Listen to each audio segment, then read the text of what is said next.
दो घंटा अगर आदमी शांति से इधर बैठेगा तो भी तुमको रिप्लाई नहीं देगा, तो उसके बाद क्या करेगा? तो वो मतलब होएगा ना, तो इससे आप बोल दो पहले, नहीं हमारे पहले पहले बोल दो। आपका मेन कौन है उनको बोलो, और अभी मेन है क्या?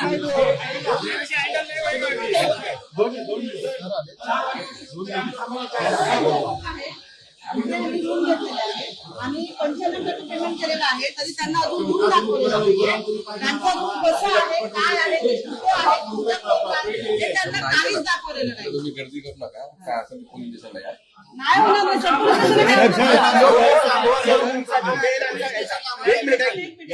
सुपरवायझर आहे का तो इन्चार्ज आहे, तो त्यांचा त्याला जेव्हा फोनवर कॉल केला तर तो त्याच्या रूमच्या शिफ्टिंग मध्ये लागलाय.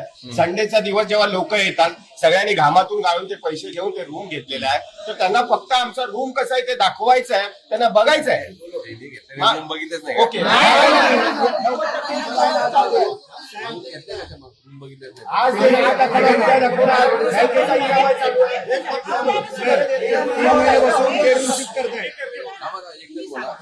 तीन महिन्यापासून आणि इथे प्रधानमंत्री आवास योजना आहे, म्हणजे सरकारचं काहीतरी आहे इथे.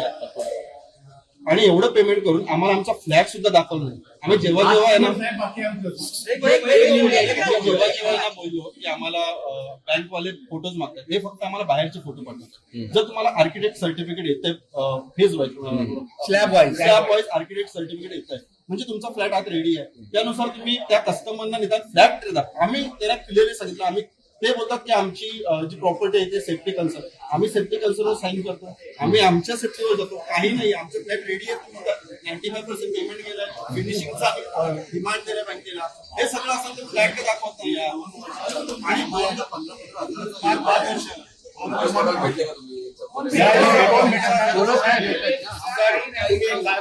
त्यांचा जो इकडचा जो इन्चार्ज असेल त्याला इकडे बोलवा आणि त्यांना तुम्ही विश्वासात घ्यायला सांगा ना. लोकांना विश्वास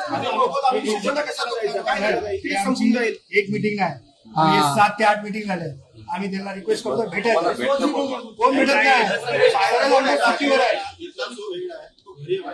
त्यांना फोन केला, पत्रकारांना फोन केला तर तो बोलतो माझ्या घरचं शिफ्टिंग करतो, तुम्हाला बाकी सांगणार. तर ठीक आहे, आम्ही आमच्या कष्टाचे जमवले पैसे तर तुम्हाला देतोय, तर तुम्ही निदान आम्हाला आमचा फ्लॅट पण बघू द्या. बाउन्सर ठेवलाय, बाउन्सर ठेवून म्हणजे कोण बोलायला लागला का? आले बाउन्सर, शिफ्टिंग किती महिने होते त्या टायमाला? 3 महिन्यापासून ते शिफ्टिंग करतात, त्यांचं घर शिफ्ट करताय 3 महिन्यापासून. आणि आम्ही काय फ्लॅट बदलले, आम्ही काय आमचं सामान राहिला नाही.